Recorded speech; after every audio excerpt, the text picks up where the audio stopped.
This is the OTP presented by Farm Bureau Health Plans. Farm Bureau Health Plans is for those who make plans for everything except themselves. We make it easy and affordable for Tennesseans who don't have a group or employer plan. Visit fbhp.com to learn more. With Amy Wells, I'm Mike Keith. Coach Dave McGinnis is in the Snickers hot seat. Snickers hot seat. Welcome. Woo-hoo. Thanks. I like being here. Did you have a marvelous Christmas? Great Christmas. Marvelous Christmas. Hope everybody listening to the OTP had a great Christmas. I know you two did. I know Amy did not have Santa Claus in her house. No. Because outdoors. One of her daughters doesn't want Santa in the house. Is that right? That is true. We didn't leave cookies for Santa. We didn't want to create the illusion that he was welcome inside the house. Doesn't mind Santa leaving presents outside. Yeah. Please leave all gifts outside. They really do? Yes, Santa was not. We didn't want Santa to enter the home, so he left his gifts outside. What do you mean we? Well, my daughter. Okay. Livy doesn't love the idea of Santa. This sounds like an intruder. Kylie Jean would have loved Santa to be in there. I know. So, yeah, she is nervous about the whole concept of Santa. She doesn't love it. She doesn't think that having him in her house is something that she likes. And so we left the presents outside. No, can I stop a minute? We didn't let them enter Amy, the home. can I stop you a minute? Huh. It's not anything she doesn't like. She doesn't yike it. She doesn't yike it, yeah. She doesn't. And so, but it was fine. She likes the gifts. She's very appreciative to Santa and really glad that he is back at home for 364 days. Yep. But don't come in my house. She has asked me 900 times in the last 24 hours, is Santa back at the North Pole with Mrs. Claus? Yes. Yes, he is. She needs to know where he is at all times. So everybody had a different kind of Christmas. Ours is a little more suspicious at my house, but magical nonetheless. So great. All right, so that brings us to topic number 1 on the OTP pregame.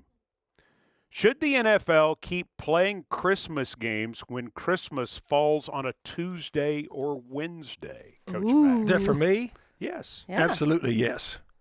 Absolutely yes. The whole Netflix thing, I thought was okay. But no matter when they play, people are going to watch. But I watched both of them with a huge house full of people. Both of them, back to back, within. So my answer is yes. Okay.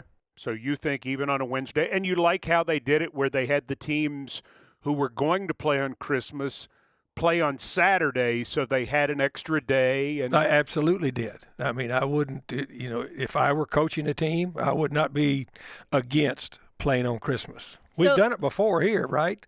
Oh, yeah, but not on Wednesday. No. But I'm saying, that's my question is, does the league, is it worth playing on Christmas Day if Christmas falls on what will be a Tuesday in a few years and a Wednesday again in 6 years?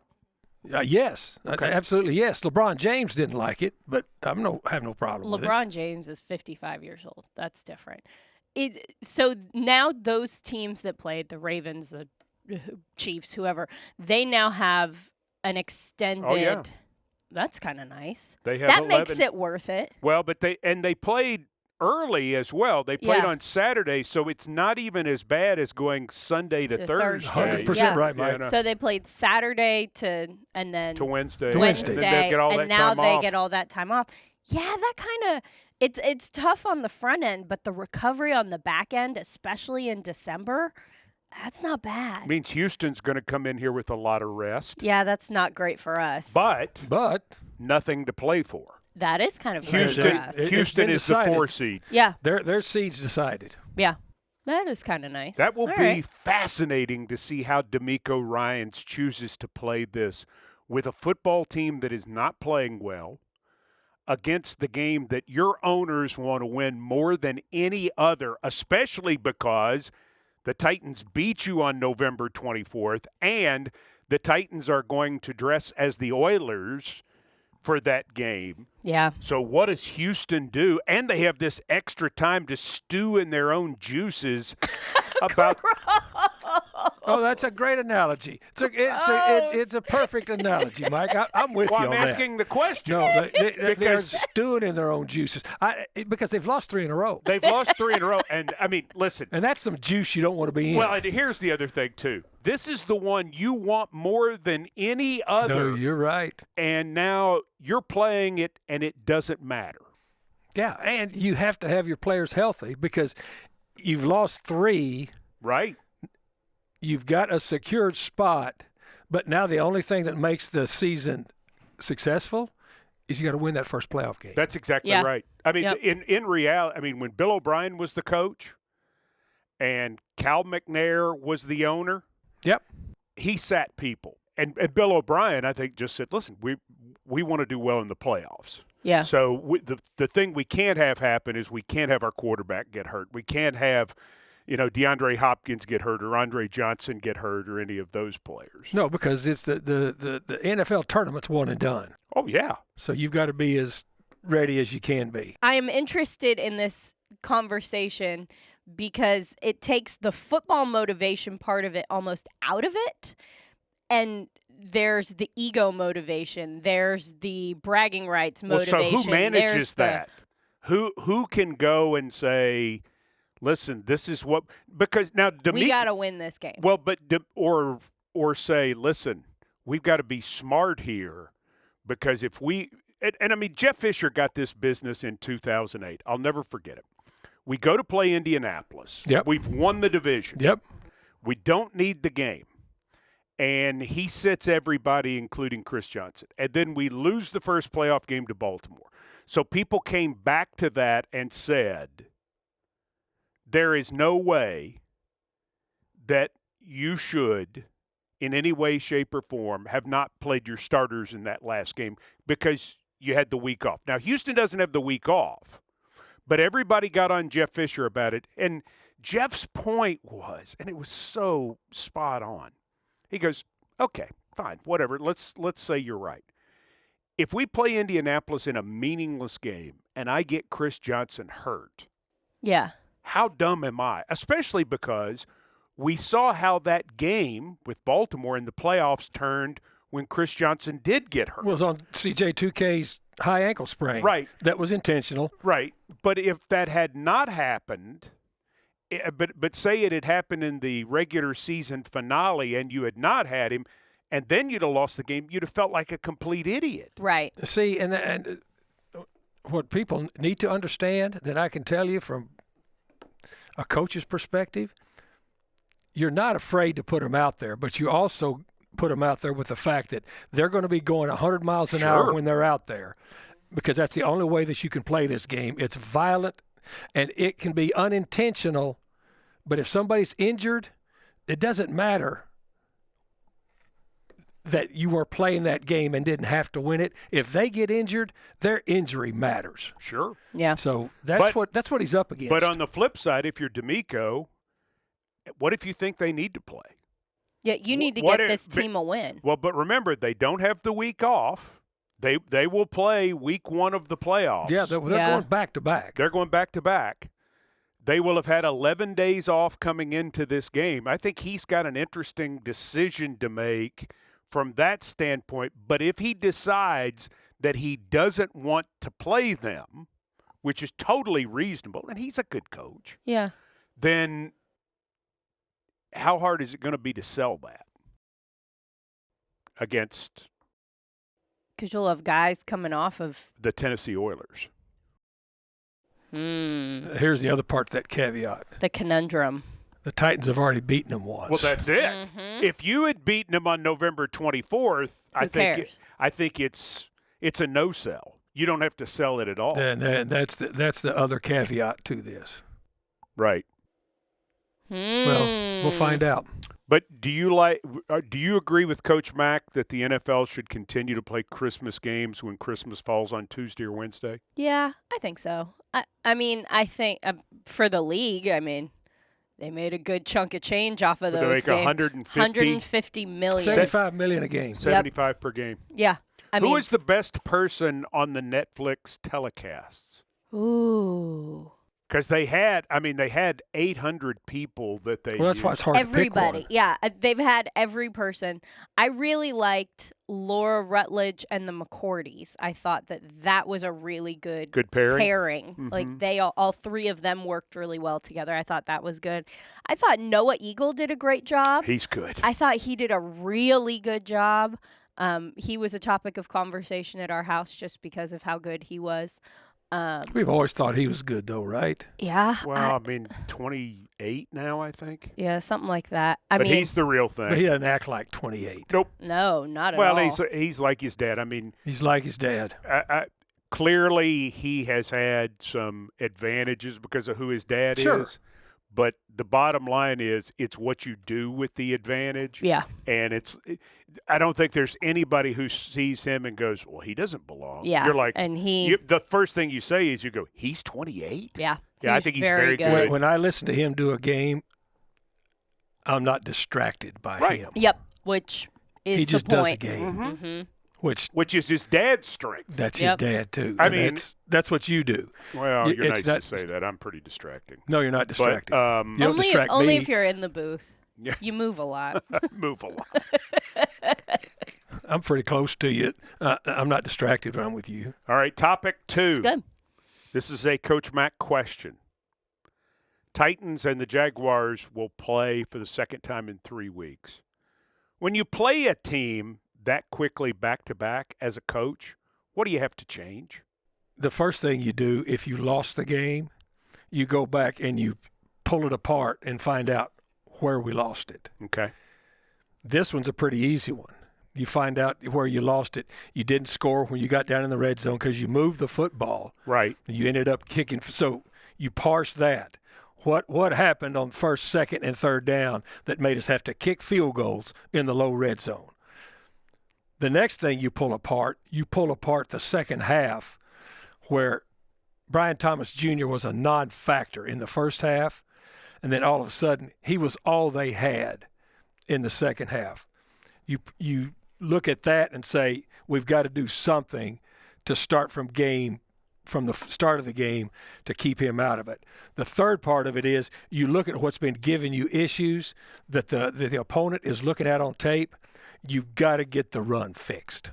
You got to get the run defense fixed. That's what you do. You look at what's happened to you. You look at what they're looking at. They will go back and look at the game and say, we were able to stop them in the low red zone. So let's see what they present us down there. And then they're going to feed the ball to Brian Thomas Jr. You know that's getting ready to happen. And you have got to be able to solidify your run defense because Tank Bigsby is their running back now. Etienne is a third down back. So that's what you got to do. All right, so that takes us to topic 3, and that is something that happened on the Brian Callahan show on Monday night that we did. We had Jeff Lageman on, and one of my favorites. He's fantastic. I mean, between Frank Frangie, Tony Baselli, and Jeff Lageman, it's a great group. The Jaguars have a great broadcast, no question. So when Amy and I had him on, we mentioned that Brian Thomas Jr. was not involved in the first half of the Titans-Jags game on December 8th. And he informed us that he was to be involved and that Mac Jones apparently checked to other things. And so in the first half of the game, Brian Thomas Jr., 2 targets, no catches. That's not involved. Okay. At halftime, apparently, Brian Thomas Jr. was going to be part of the game plan because Mac Jones was told, don't check. Yeah. No more checking. 10 targets in the second half of the game, 8 catches, 86 yards. There it is. Okay. Huh. And then against the Jets, 14 targets, 10 catches, 105 yards, 2 touchdowns. Against the Raiders last weekend, 13 targets, 9 catches, 132, and a 62-yard touchdown. So, since Mac Jones, according to Jeff Lageman, was told, don't check, Brian Thomas Jr. has 37, in the last 2.5 games, Brian Thomas Jr., 37 targets, Yep. On those 37 targets, 27 catches, 323 yards, and 3 touchdowns. You think Mac Jones got the memo? I don't think there's any question. But my question is, how often does that happen in the NFL? From your coaching days or from what you know of the league, that you put something in a game plan and it doesn't go the way you want it to because of a player decision, let's call it, and you come in and go, listen, we're going to do this. I've seen it. Of course, it depends on the quarterback. Okay. And it mostly happens with veteran quarterbacks. Okay. Okay, that's number one. I've experienced it. But I've also experienced it because not only Mac Jones was told, but the play caller was told. I've experienced that. I've seen the head coach with a play caller at halftime when it wasn't quite going right come up with a play sheet and say, look, I'm thinking of doing this, and give me that thing. Here's what you're doing. You're going upstairs. I'm calling this thing. Yee. So it happens. Yee. Well, it seems like it was a good decision. Yeah. However, Yeah. it went down. Here's the bad decision, not doing it in the first half. Well, we thought it was a great No, we decision. thought great for us. But Mike, you remember during the game, we were a little bit like, Why are you not throwing to that guy? why is that? Because that guy's really good. He is. And we went, Just wasn't there, guys. Well, You didn't see it. It that- wasn't. 2 targets. He no, didn't you see said it. It that. wasn't there. You said he's Wasn't- only had 2 targets. 2 targets. Wasn't there. And then in the second half, they didn't threw feel to good. him on 3 straight plays. No. Yeah. It's like, okay, we're going to make this so obvious to our own people that this is what we're doing. We're going to throw to him on the next 3 plays. No matter what. Whether he's open or not. If it's 1st and 1, we're throwing the ball because, I need you to get the picture yes, here. we need everyone on the same page. Well, and that's what happened. So, anyway, that's what the Titans need to be ready for from the jump. Yeah. From the jump. I mean, the guy's averaging 8 targets a half since that game. That's wild. And that might be low. I mean, they may throw to him 20 times on Sunday. And let me tell you, because of where they are and he's their best weapon. Oh, gosh. Yeah. He's their best player. And he's really good. Is he even a little better than you thought he would be? Yes. Yeah. Because everybody was like, Malik Neighbors coming out of LSU. Well, see, the thing on this guy was, Mike, not to interrupt, but That's okay. you know how deep we do the draft. Sure. Everybody thought this guy's really good, but he's just a linear dude. Mm-hmm. In other words, this is the guy that you can use with somebody that has got all the nuanced route running, and then you can run him through the defense, and he'll be able to make the combat catch. He's really good at the nuanced routes, and I mean, he's better, quicker than I thought he would be. Well, what's funny is he was taken 23rd in the first round. Remember, Justin Jefferson went 22nd. Exactly. And people were kind of like, well, he's a really good athlete, but is he a really good receiver? That's it. Mm-hmm. And that's what it feels like. That's what Brian Thomas Jr. was too. That's it. That was exactly it. Because everybody loved the package. Is it nuanced enough, early enough? And clearly it is. Wow. Yeah. He's all right. Unless you just give him 2 targets. Then it doesn't work so well. It works great for your opponent. It's fantastic. I don't think that's going to happen again, guys. Not going to happen, Amy. I don't get that feeling. No. Hey, Titans fans, with a Kroger Boost membership, you'll score big with double fuel points, free delivery, and lots more. Go to Kroger.com/boost for details. Kroger, official grocer of the Tennessee Titans. Tighten up. Home is at the forefront of all that we do. It's why we're so committed to caring for the places and spaces in which we work and live. Ashley, the official furniture provider of the Tennessee Titans. We continue with the OTP pregame with Coach Dave McGinnis, presented by Farm Bureau Health Plans. You can plan on getting better with Farm Bureau Health Plans, better coverage, better rates, and better customer service. FBHP.com. Topic 4. Titans defense, Coach, has had a rough time in December. What's going on with the Titans defense in December? The first thing, when you're coaching defense and people can run the ball on you, that that makes everything unravel, because now what has to happen, whether you want to or not, you need to start borrowing from the back end to get up there and help it. Now, when you do that and you put yourself in single high defense all the time, single high defense is the easiest. That's a safety in the middle with people down, everybody else down. That's the easiest defense in the world for quarterbacks to read, single high. You know, it's why everybody starts out, they start out in a shell with two deep and then morph into whatever you want to do. But if you're having trouble stopping the run that the Titans have had 2 out of the last, the Washington game particularly and the Indianapolis game, and you have to start borrowing people to bring it down there, then when you're calling defenses, it puts everything cattywampus. I mean, now all of a sudden, you're on your left foot defensively. And plus, those 8 gaps haven't changed in the history of football. I watch practice every day. I watch them practice against this RPO. But you've got to be specific, assignment sound. If you're not, or if you're late at the second level where they're running gap schemes, which they're doing now with the RPO. Gap scheme is where they're pulling a guard, pulling both guards, pull a tackle, but you got to replace gaps. If you're not replacing gaps fast enough from the second and the third and whoever the borrow guy is for the +1 for the quarterback, if you're not replacing gaps fast enough, you got problems. And that's what's happened. Can I ask a logistic question? Who is responsible for making those gap adjustments? Is that the players on the field as it's happening? Is that the coach changing what he's calling? Those adjustments were made all week in practice. Okay. That scheme was not anything that they hadn't practiced. It's the same scheme without the true quarterback being the runner that the Titans run. Gap schemes have come back. It used to be all inside, all outside zone. I mean, that was in vogue for a long time. Before that, it was the I formation with the power plays.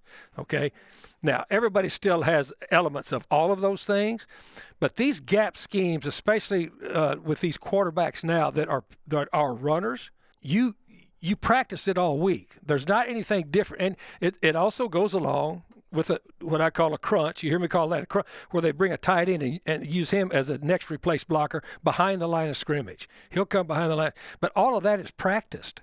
And especially nowadays, Amy, with those tablets that you have, used to be when you had those printouts, I mean, you had to really be Sherlock Holmes to read those printouts and understand, because they had to snap them, at particular times. Now with these tablets, you can see exactly what's happening. But that's what drives you nuts as a player and as a coach. When you've practiced it, you know what they're doing, and you can't stop it. That's the issue. So you talk about the fact that the 8 gaps haven't changed. Never. Ever. When we used to play years ago against wishbone teams or veer teams or wing T teams, the big thing that we were taught is that you have got to stay in your lane and that you've got to keep your outside free. If we were in base defense, you got to keep your outside free so they couldn't turn you and open the holes, things like that. Is it as simple as that even today, that guys are just taking bad angles to the holes and are getting their outside edges blocked, or things like that are happening? Or you're not getting your edge set fast enough. Right. You're not getting your edge set fast enough. You're not replacing. I mean, linebackers are really important in this. First of all, it's harder on the defensive front on the interior, because when you pull people, now they're getting angle blocked. They're getting down blocked. So what they've got to do is his pulls. Now I've got to play into this, and not only play, horizontally into the guy coming down on me, but then I've got to try to get vertical. Okay, that's number one with all the pin and pull. Pin and pull. That's what it's called. But the guys replacing, they're the guys that have to jump gaps, and not only jump gaps, you can't replace gaps and keep running sideways. Right. Because when you run sideways, all that happens is it stretches like this. Then if you don't get the edge set quick enough, and these guys don't react quick enough, and you can't, and you're getting blocked down on, that's why that 70-yard run, I mean, that was to the post safety with nothing but turf. Right. Nothing but turf. And then you've got a guy that runs 4-0. He's going to outrun you. So what you've got to be able to do, everybody has their part in it. You've got to keep your part in it until it is, you hear all the time, set an edge, build a wall, right, and then run and hit. The reason I asked that question is because what you're talking about is what we were taught. Well, that's what it is. You've got, it's fundamentals. They were taught you've got to get to your spot. You got to beat that guy to the spot, and you absolutely cannot get hooked. Whatever it is, do not get hooked because you've got to hustle to the spot. Because players of today, even on defense, don't do that a lot growing up, they don't play against that sort of – as this comes back into vogue, do they know how to do that naturally? Sure they do. You think they do? Because, you practice it, but you've got – see, you can practice it all you want. Right. But until you get on the turf at full speed and everything is rolling, I mean, it has to happen so fast that – and again – I've coached with these coaches against – I mean, when Russell Wilson came into the league, he brought that to Seattle because that's what he did at Wisconsin, right, was the RPO. And so we brought RPO coaches, offensive coaches from college, the best ones, to come in and give us clinics on what hurt it, okay? But isn't it fascinating? And just talking about I like the fact that you bring up single wing, that you bring up wishbone. Oh, sure. They're all the same. Those principles are the same. But that's what's so incredible. I mean, when Tom Landry brought the shotgun to Dallas, everybody thought, well, this is crazy. It's like, no, this is the single wing. He grew up playing. He knew what this was. These are still elements of things that we saw commonly in the 70s and 80s that are now being used in different ways, but the principles about how you have to play defense against it are still the same, is that you've got to think on defense. You can't just – I mean, listen, if I've got it right, and correct me if I'm wrong, but, I mean, if you just turn it loose and start running upfield and guys start running around blocks – which is some of what you're seeing in the – I mean, if a guy runs around a block, he's taking himself out of the play. Yeah. Well, not only himself. If you run around a block, then you've also got somebody else that now the guy replacing behind you has got a cross face of two blockers, right, to be able to get where – yeah, I mean, it's assignment football. It's assignment football. See, I used to love it, coaching linebackers, when somebody was going to just put a single back there and run inside and outside zone, and they had a defense. The defensive front was getting off and knocking back, and it was one back, one gap. If I can go downhill in that gap, teach my linebackers, this is your gap. You go downhill and into this gap. If you're the backside guy and you're the overlap guy, then we can start talking about now how are we going to play the point. Because at times what you'll start to do, you talk about keeping your outside arm free, then what you start to do as a defense, then you start to spill the block. So the guy's coming to try to reach you go underneath him, or you set him inside and you create the roadblock going outside. So it's a yin and a yang type of thing. But if you don't ever get it done early, you got a problem. Yeah, because, and again, I'm referring to years and years ago, if we did try a stunt, then the people behind us would know, oh, they're going to stunt here, so I need to go more outside. Oh, yeah, I mean it's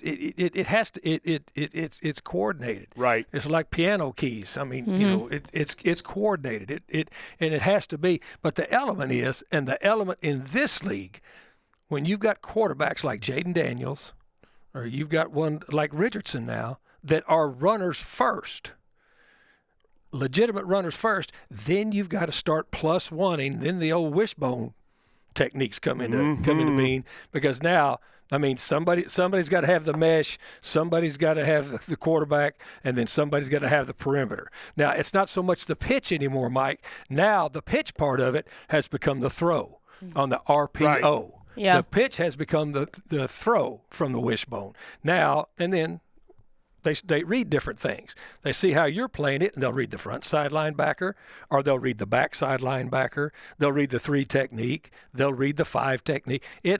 we can go deep if you want to. Well, it's amazing to see some of this. I mean, I saw a play in an NFL game recently where they actually optioned the fullback. And there it Just is. like out of the old wishbone, they rode the fullback through and left the ball in his belly, and he went for, I can't remember if it was a first down or a touchdown or whatever. Yeah. But it's like those – it's fascinating how things come back. Well, yeah, and you know, as I said, I mentioned before, we brought those guys in and when you sit and listen to a clinic on this stuff, and then they start telling you what they're going to read. Which are they going to read the 3 technique? Are they going to read the shade? They're going to read the backside linebacker. They're going to read the front side outside back.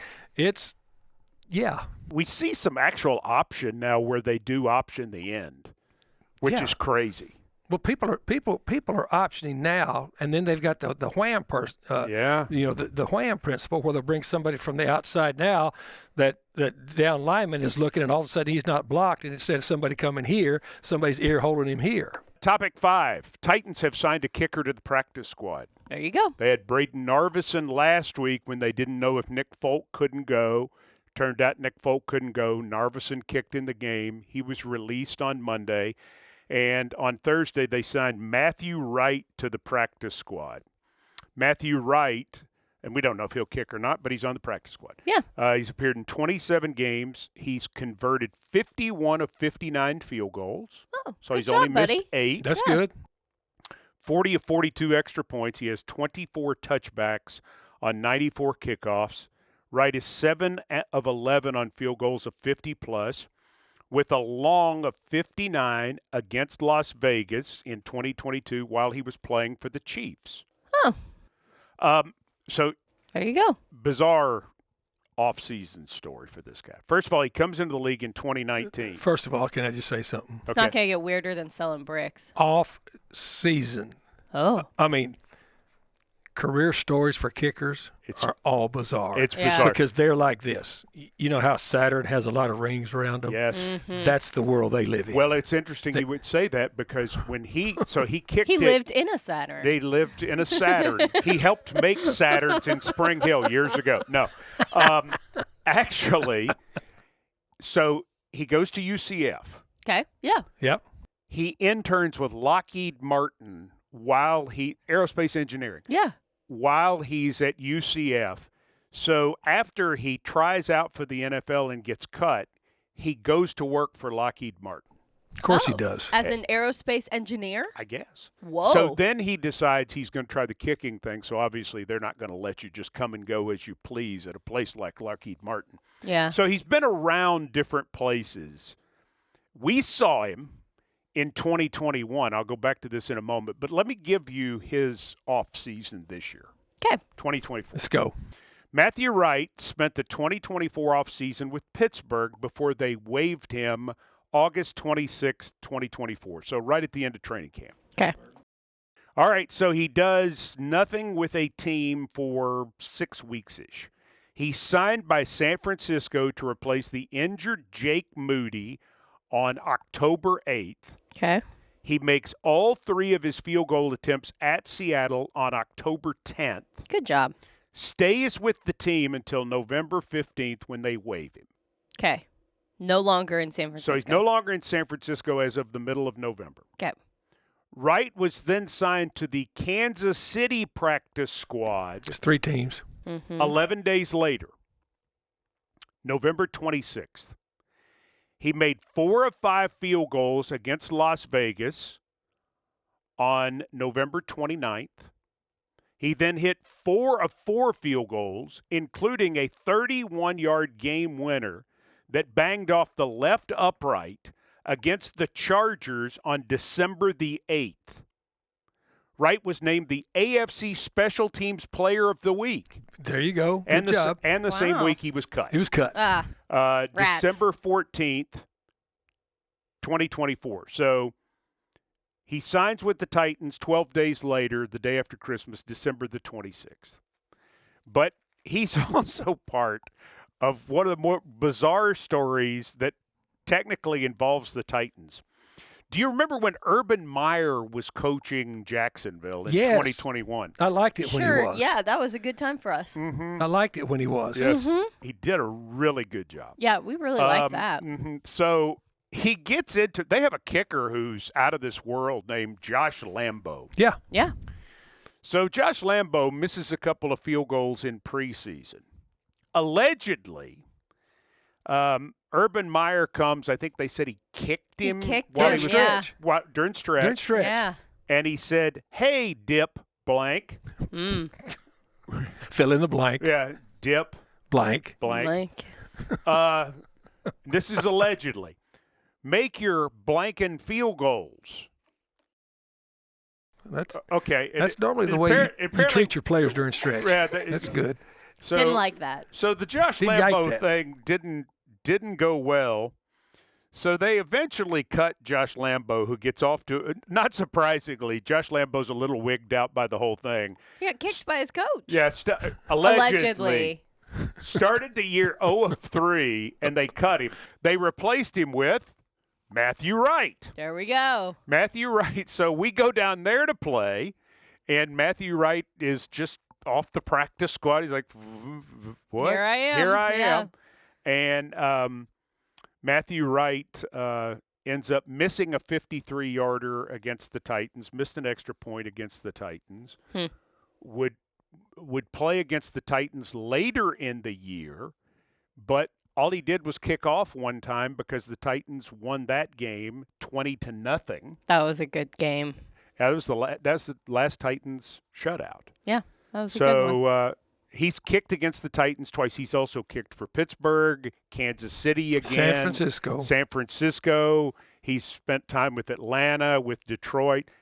He has good numbers. See, I'm so glad that you share this with the OT people like this, because this is what we get in the booth all the time. This is the So crazy. good. This is the part of it they start to glaze over. You have got No. information on information and interesting minutia. It's not, is it? Yeah. Oh, I love it. I mean, I absolutely love it. Final fact on Josh Lambo, just to wrap it up in a bow. Yeah? Do you remember the last team Josh Lambo kicked for? No. No. He was the Titans kicker During in the Thursday night win at Green Bay in 2022. He made during all of our kicker chaos. well. Randy Bullock was hurt, That's when Bullock got her. and so he made 3 or 4 extra points. That was the last game Josh Lambo ever kicked in the NFL. And when Josh Lambo was here, nobody kicked him during stretch. that we know of. Allegedly. Allegedly. It is so just. I See, love that's, that Again, I go story. back to that's the world those kickers live in. It's crazy. Yeah. It's a whole different subset of people. It really is. But That's the best way to but describe explain it. this to me, and I want you to be totally serious with this answer. Right. I mean, I don't know if Matthew Wright's kicking Sunday or not. No. I would think Nick Folk wants to go. Hopefully he does, but whatever. Yep.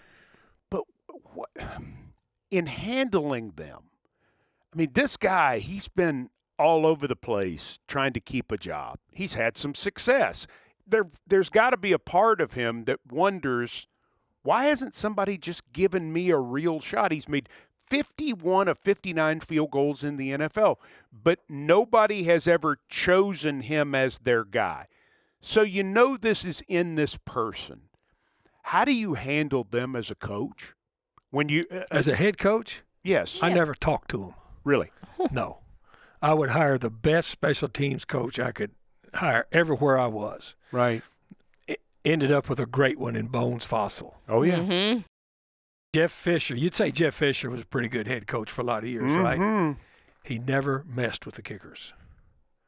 Never met. He hired special teams coaches. The only thing Fish would do on special teams with the special teams coach is draw up all the fake stuff, the A.J. Trapasso, Right. all the stuff that we used to do. He'd get involved in that.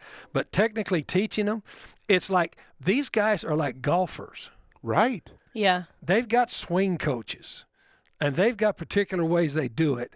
And if you get in there, I knew that I didn't know anything about technically to talk. Now, I could tell them, look, those 2 yellow things, go between them. I would Good. tell them that. Glad to have you here, and put you on our shoulders when you make it. Congratulations, you're a big part of this team. But you start messing with those guys if you don't really understand what they go through. I mean, they're just like golfers. Man, because I would. to your point, this dude You watch the PGA Tour, yeah. right? Yeah, sure. Yeah. How pure those guys are. Oh. But you also, if you watch tournaments, you watch them hit off, shank one, Sure. pull one left, pull one right, pull one.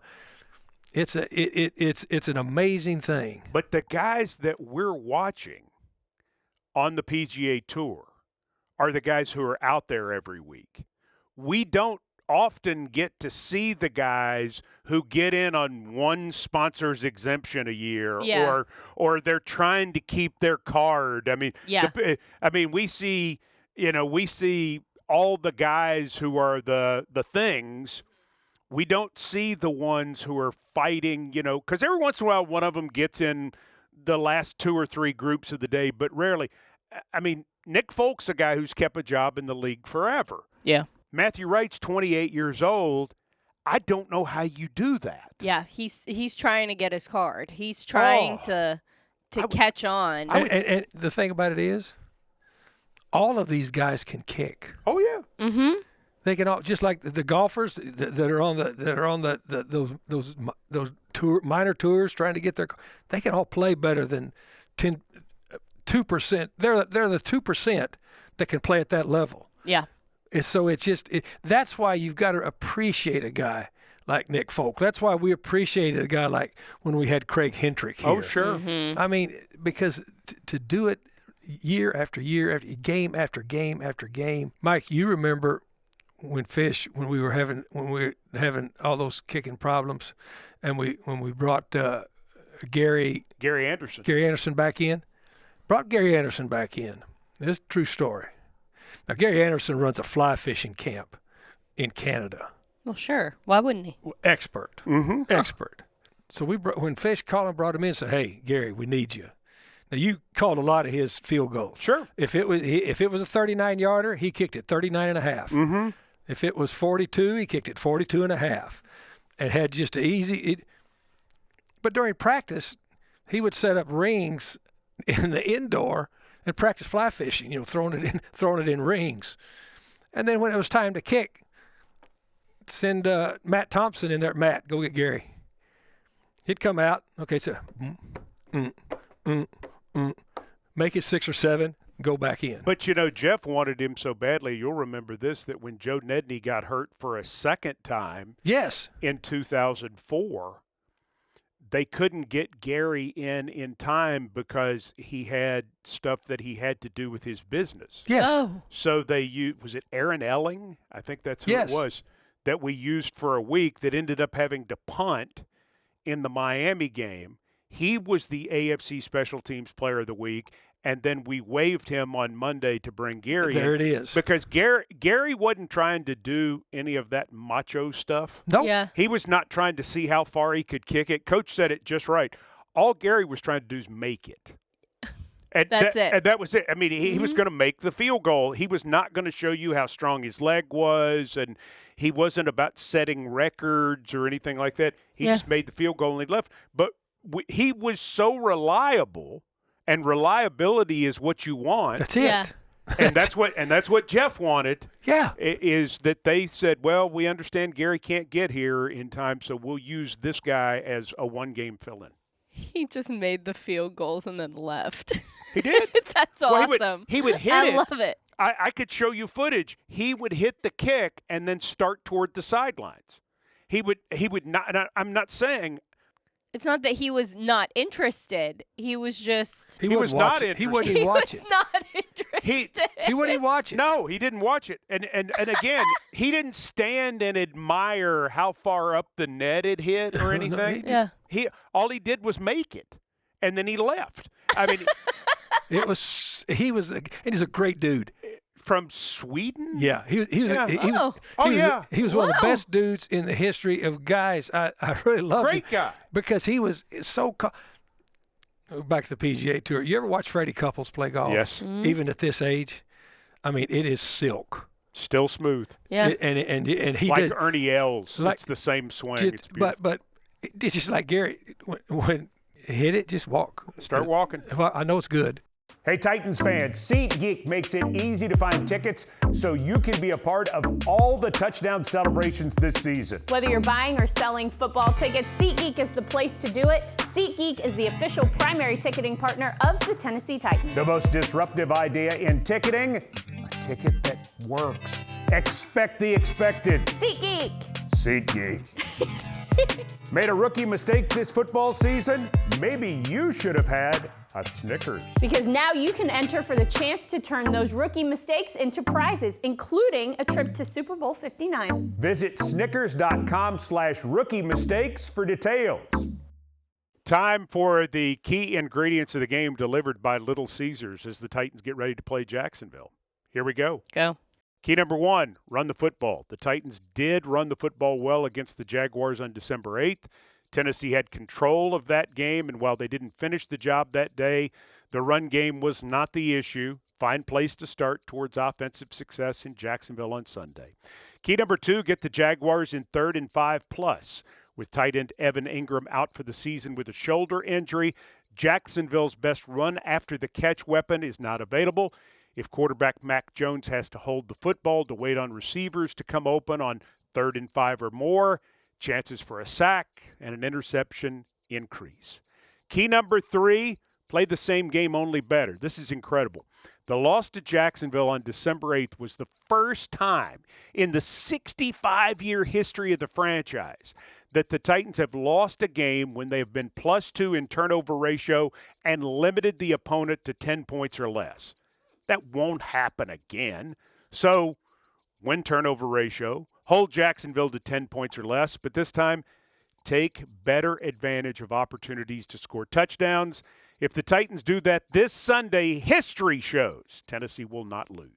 You've stopped trying. You were way over. Well, I mean, stop trying on the key points. You stopped trying on the time. Time limit. Yep. Well, nobody cared. I care. Little Caesars is the official pizza partner of your Tennessee Titans. Download the Little Caesars app and get your favorites delivered today. Delivery fees apply. That's why I said we needed to start implementing consequences for when you went over. All right, how about And you vetoed that decision. How Hang on, about give me your mayonnaise? pizzas. Trade. mayonnaise? Yes. Oh, It is wait. I have a squeeze bottle. A mayo-tivation from Hellman's. Mayo Titans cheers be loud, and your buffalo chicken dip make your mama proud. Should we publicize Buffalo? Well, it's buffalo chicken, not the city What of about Buffalo. your Nashville hot chicken? It could. I'm just reading what's in Okay, there. I go tried ahead. to say deviled eggs, All and right. you shut me down. Go ahead. Hellman's, the official mayo of the Tennessee Titans. Mayo game day be delicious. You know, I heard that on a commercial, and they really undersold that line, and I was really disappointed Or by maybe it. you're because- overselling. But I try to give it a lot of gusto, and I felt like they weren't even trying. Maybe so. Huh. It made me, I notice it every time. Well, here's our mayo-tivation. Don't kick your kicker Don't kick your kicker. in warm-ups. It's rude. During stretch. Don't kick anybody. Don't kick people. Just don't do that. And Of all the things. and don't let Santa in your house. Don't let Santa. Hey, this is not a problem at my home any longer.